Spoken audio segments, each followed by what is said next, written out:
What are they? Do you think? Did you make that might be the beginning of the turn for the Dodgers? No. No. No. And I'll tell you why. Because the bench is still the bench, and the bullpen is still the bullpen. That's not a championship bench. That is not a championship bullpen. There's too much volatility there. 13 guys on the pitching staff, right? A bench of DJ Peters, Sheldon Neuse, Beatty, and Barnes. It's dreadful. I mean, that's just awful, right? So and look, the Dodgers at some point are going to start to hit the ball, right? And maybe they're going to start driving in runs. When they have them on there, they lead. They're the worst in the major leagues. They're number 30 in the majors in leaving men on base. They're terrible. Mookie Betts has left 51 men on base in 141 plate appearances. Wow. Look, he's a leadoff guy, and I get that, right? You don't get a lot of chances with guys on, but he's left 51 men on base. In 246 plate appearances last year, he left 65. And it's just an epidemic among the Dodger hitters where they're just not hitting with runners in scoring position. They're not hitting with two outs, which was something that was a hallmark of how they were winning games in the postseason last year, and just running roughshod over the National League West and all of baseball in 2020. And they may come back to that, but the statistic that rings out to me is this, right? Innings 1 through 3, they have a plus 23 runs, right? They have they've got plus 23 runs over their opponents. Right. 4th, 5th, and 6th innings, plus 17. 7th, 8th, and 9th, they're minus 13.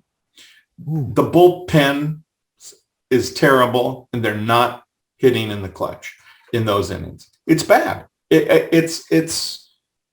I don't see that changing, right?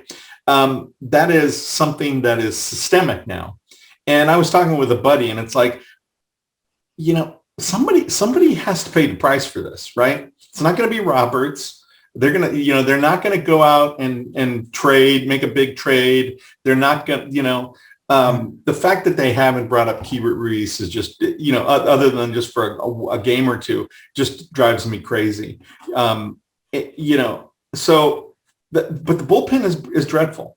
So to me, it's like, you got to have a sacrificial lamb. And to me, it's Mark Pryor.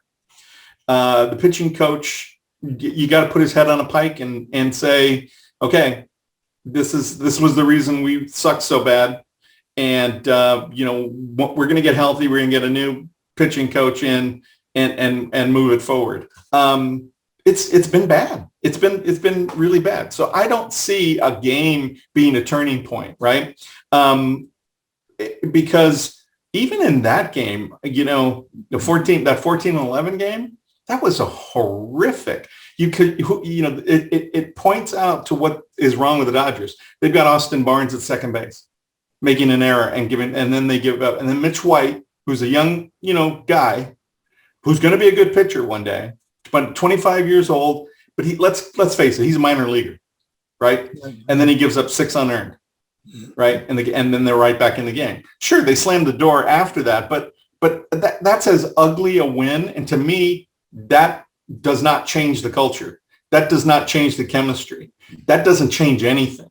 And the fact is that they still can't hit lefties, right? So then they have a 2-1 loss. And then in yesterday's game, which, again, it's like, oh, maybe that's the one that because Lux hit 1 home run, the Dodgers still made, Kuchiki look like, because he's a left-hander, the Dodgers can't hit left-handers. They made him look like a Cy Young Award winner. The guy came in with a 4.5 ERA, and then he strikes out 11.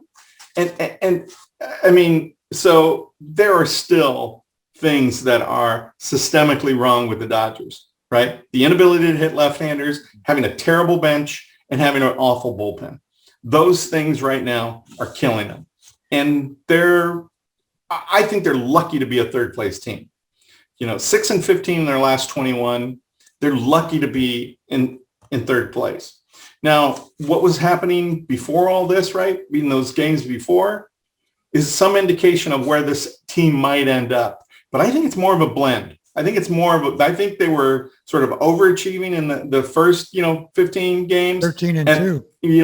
I think they were overachieving in that stretch, and they're underachieving here. I think it's somewhere in between, but it's nowhere near 95 plus wins for this team. Nowhere near.